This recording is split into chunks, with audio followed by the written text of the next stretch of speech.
Eccoci qua. Allora, abbiamo un telespettatore o telespettatrice in linea, pronto? Pronto, buongiorno. Buongiorno, da dove chiama? Da Mantova. Prego, Sono Franco. prego signor Franco, dica tutto. Io vedo tante trasmissioni, no, che trattano le opinioni sul governo, quello che fa. Scusi, quello che non fa. Ho sbagliato, quello che non fa. Ma è inutile girarsi tanto intorno alla trottola. Il problema è uno solo.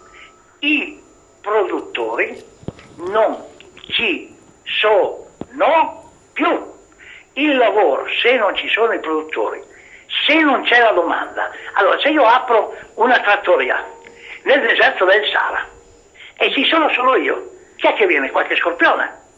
E qui siamo in questa situazione. Altrimenti come si spiega che io è da 2 anni e mezzo che non lavoro e da 2 anni che sto scervellandomi per uscire da questa Italia maledetta fatta di una dittatura di magistrati di sinistra? Allora io mi sono già stufato di cercare, adesso ho capito il meccanismo, ho già mandato mail in Cile, in Venezuela, in Colombia, in Argentina, Emirati Arabi, e io partirò con un biglietto di sola andata. E quando mi chiederanno: ma lei è italiano? Sì, purtroppo me ne vergogno profondamente, ma sono italiano, me ne vergognavo quando andavo 4 anni fa in Svizzera, che nascondevo, io le ero, giuro sulla vita di mia figlia, nascondevo la macchina io, per paura che scoprissero che ero italiano, perché gli italiani, sa come li considerano in Svizzera? Dei testicoli, perché voglio parlare scientificamente, e sa perché ci considerano così? Mi ha chiesto un anziano che lavorava all'UBS di Zurigo, che era in pensione, a Bellinzona: scusi, ma c'era ancora quel testicolo incapace di prove in Italia? Sì, ma non l'avete neanche ammazzato? No. Beh, i vostri soldi, sa dove sono? Sono tutti all'UBS, dico anche quale agenzia? Quella di Zurigo, perché l'ho visto io, ci ho lavorato 30 anni lì, e sa chi ce li ha i soldi lì? Vostri, il signor De Benedetti, il signor Agnelli, il signor Montezemolo, il signor Colanino, il signor Marcegaglia, il signor Della Valle, tutta la solita cricca, sempre la solita cricca che si è ha fatto uso dei sindacati CGL e CISL per arraffare i soldi dei fondi a fondo perduto, e poi adesso che non c'è più produzione, te saluto. Grazie del suo intervento. Vogliamo dire qualche cosa, commento di quanto dice? È chiaro che il dissesto del sistema paese non è mica cominciato ieri, ma è da tempo che si stratifica. Il guaio è che adesso bisogna rimuovere le cause, mettere in atto dei meccanismi virtuosi che possano premiare chi si impegna ed è onesto, penalizzare invece chi fa il contrario. Ma oggi ci troviamo nella situazione opposta praticamente, che è più semplice comportarsi male che muoversi correttamente. Anche le normative sui fallimenti che sono state introdotte vanno ancora una volta, la giustizia che non funziona, io dico che proprio non c'è, vanno a penalizzare chi cerca di fare impresa o lavorare comunque in modo corretto e trasparente. Così non si va da nessuna parte. Infatti. Cosa dice? Dopo andiamo anche sull'argomento che è bello tosto della cassa edile, però voglio parlare anche questa è la tristezza, un commento che dà molta tristezza, cioè la vergogna di essere italiano e la ricerca assoluta di andare all'estero. È la verità, perché sono tante le persone che cercano di andare all'estero, di scappare da un paese, e soprattutto anche le imprese, basta guardare le aziende, anche le nostre aziende stanno cercando in qualsiasi modo appalti all'estero, lavori all'estero, per sfuggire a un meccanismo che ormai le sta massacrando e che le farà morire, perché stanno morendo tutte quante. Quindi il signore va all'estero e dico fa bene, perché in questo momento qua sicuramente non c'è nessuna realtà e nessuna prospettiva vicina di cambiamento di questa situazione. E la situazione degli appalti pubblici qui da noi com'è? La situazione degli appalti pubblici, allora c'è una riduzione di appalti logicamente importantissima, Ma non solo, logicamente con la riduzione degli appalti sono aumentate le aziende che partecipano a questi lavori, quindi gli appalti ormai ci sono 200-300 ditte alla volta che partecipano. Non solo, le amministrazioni sembrano approfittare di questa situazione mettendo all'asta lavori con dei prezzi vergognosi, dei prezzi sotto costo. Che cosa implica questo? Spieghiamo. Cioè praticamente quando tu vai a fare una gara per la realizzazione di un fabbricato che costa €1.000.000, già lo mettono a 800.000. Questo cosa fa sì? Cosa fa scattare? Fa scattare il fatto che le imprese che sono già disperate perché sono senza lavoro vanno lo stesso a fare l'offerta e gli enti pubblici cosa fanno? Fanno come sistema il massimo ribasso.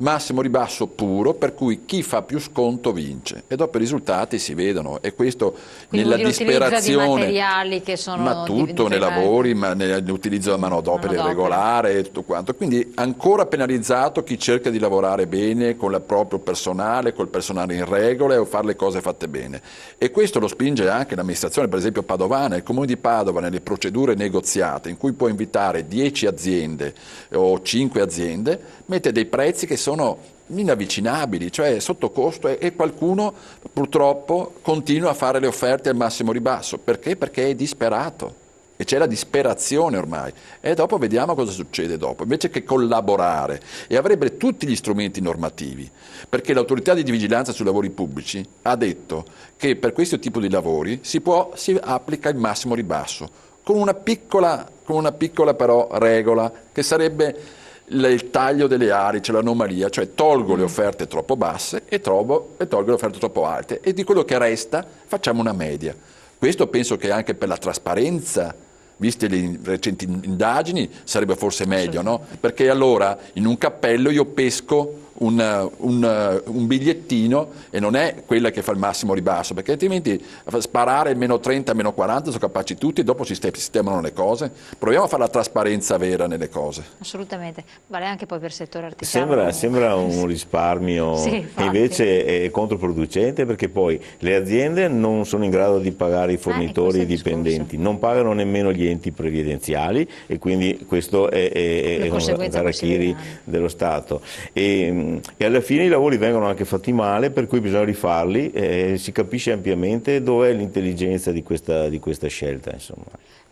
La cassa edile che lei rappresenta entra in aiuto al sistema artigiano? La cassa edile, le casse edili sono degli enti bilaterali, cioè degli enti messi in piedi dai rappresentanti dei lavoratori e degli imprenditori del settore.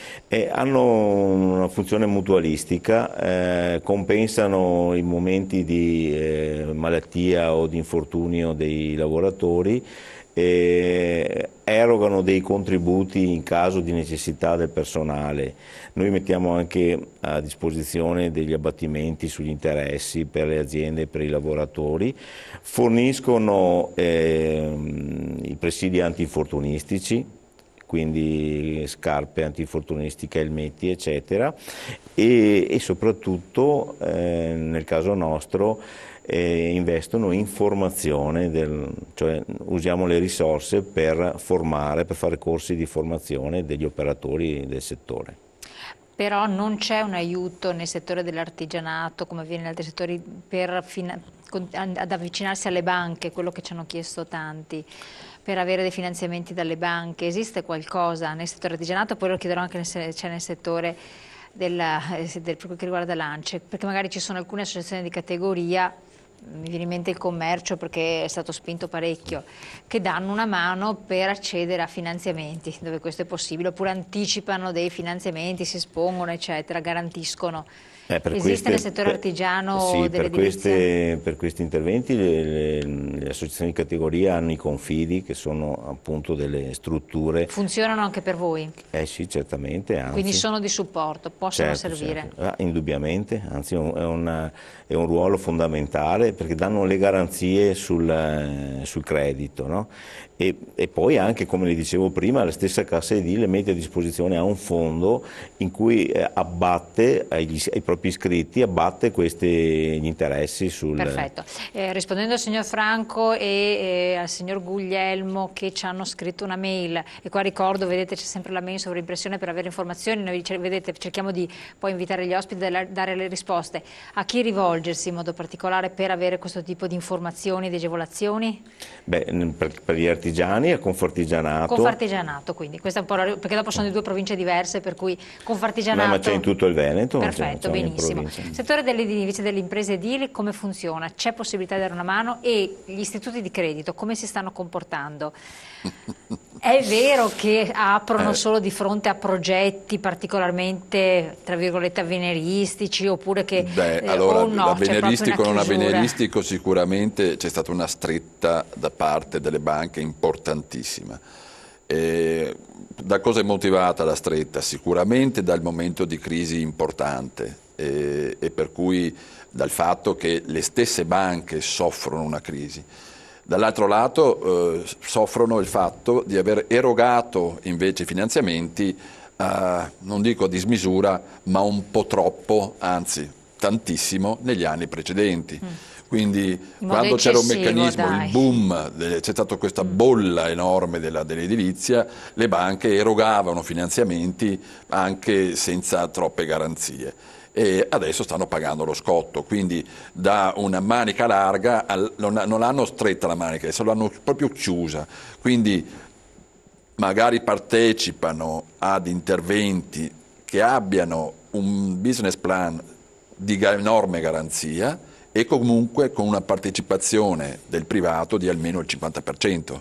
Non c'è più l'erogazione finale, ma intanto passando sopra a delle condizioni molto importanti. Sono diventate improvvisamente rigide, forse eccessivamente rigide, perché la crisi stessa porta anche a loro una crisi di liquidità importante e quindi questo ha bloccato ulteriormente qualsiasi iniziativa privata, anche buona. E questo è un problema importantissimo. Il problema delle banche è un problema molto molto importante, perché è la linfa del nostro lavoro, dei nostri interventi. Sono imprenditori, in modo particolare un paio che sono del settore dell'edilizia, che hanno scritto che loro avrebbero avuto anche, diciamo così, pronto il cliente, soltanto che poi all'ultimo al cliente è stato negato, pur essendo peraltro un dipendente, questa è la cosa che non si spiega, no?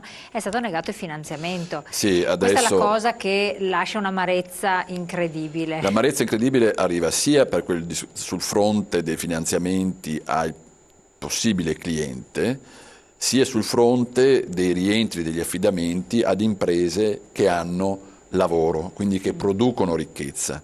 Questa richiesta di rientro degli affidamenti non ha un significato logico, perché io che ti presto i soldi, se ti uccido i soldi sicuramente non li avevo più, quindi piuttosto allento la richiesta e se tu hai lavoro e stai producendo, pian pianino me li restituisci. Questa è una logica economica, non uccidermi.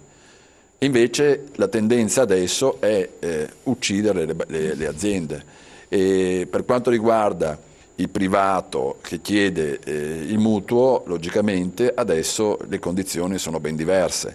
Ci sono condizioni di copertura di una parte dell'investimento richiesta e in più garanzie importanti e tassi diversi. Quindi tutto questo insieme di cose porta a scoraggiare o se non impedire al privato l'iniziativa. Quindi il vostro settore sembra essere abbastanza in stallo. No, in stallo, è in precipizio il nostro. In precipizio. Sì, se noi abbiamo avuto una crisi fino dagli ultimi anni, adesso la crisi si è accentuata e sta proprio precipitando la situazione. Quindi non c'è stato nessun tipo di ripresa, nulla? No, ripresa assolutamente non ce n'è stata, nessun segnale, minimo segnale di ripresa. Lei faccia conto che i dati Cassa Edile non artigiana ma Cassa Edile industriale, gli dico i dati 2007-2013, faccio un arco abbastanza esteso, riporta una riduzione dei lavoratori del 50%. e invece delle imprese del 49 qualcosa. Logicamente non c'è una proporzione corretta, sì, perché le imprese possono avere più dipendenti o meno dipendenti, comunque supera il 50% di dipendenti. C'è un calo continuo e inesorabile, cioè sta sparendo un settore e non se ne rendono conto, il settore sta sparendo. Cosa può comportare alla lunga questo, un settore industriale come il vostro? Se si ferma l'edilizia, si ferma, non è già ferma, si ferma il paese, perché si ferma il paese. Cos'è che può dare un lavoro e muovere così tanto come l'edilizia? Quando parlano dell'Ilva, della Fiat, cioè vedono delle grosse aziende e allora subito si muovono. Quando parlano del comparto edilizia, vedono tanti piccoli puntini, non possono pensare invece vederla unitariamente a tutte le realtà, piccole, medie, grandi, dagli artigiani alle grandi imprese. Mettete insieme tutto, vedete noi quanto pesiamo rispetto a una Fiat o a un'Ilva, metteteci tutti insieme. Invece vedono sempre separatamente, no, gli artigiani, quelli industriali, le grandi imprese, tutte piccole realtà. Mettete tutti insieme, perché alla fine la filiera è la stessa. Assolutamente. Perché la grande impresa dà lavoro alla media dà lavoro agli artigiani, gli artigiani hanno altro lavoro, ma tutto è una grande famiglia. È il settore delle costruzioni. Infatti. Piva. Il problema non è solo delle imprese, è dell'intera economia. Perché il mondo dell'edilizia gira attorno al 35% dell'economia e c'ha questo potere di volano formidabile. Nel momento in cui lo vai a stroncare, fermi un terzo dell'economia del paese. Oggi abbiamo solo aziende che lavorano con l'estero, che producono e vendono all'estero, che sono in filiera con queste, che riescono ancora a sopportare, a produrre, per fortuna, perché sennò saremmo veramente alla disperazione. Per quanto riguarda il mondo della cassa dell'artigianato, noi abbiamo dei valori leggermente inferiori come calo, ma è comunque un calo drammatico. Ma perché forse voi anche piccoli lavori di ristrutturazione, qualcosa siete riusciti... È il piano casa che ha fatto la differenza, perché... loro non si sono agevolati assolutamente. Esatto, da questo punto di vista è per quello che le dico che è formidabile questa iniziativa della Regione. Non la ringrazieremo mai abbastanza, abbiamo contribuito a volerla e riteniamo che i comuni debbano fare questo sforzo di prenderla in considerazione, tutti quanti ovviamente, non solo quelli che l'hanno già fatto, perché almeno mitigano un po' questa situazione, ecco, perché se no non se ne esce. Assolutamente. Torniamo un po' su questi discorsi, poi vediamo che cosa secondo voi bisognerebbe che anche il governo facesse seriamente, concretamente, che può essere fatto, perché poi cose molto concrete. Pubblicità.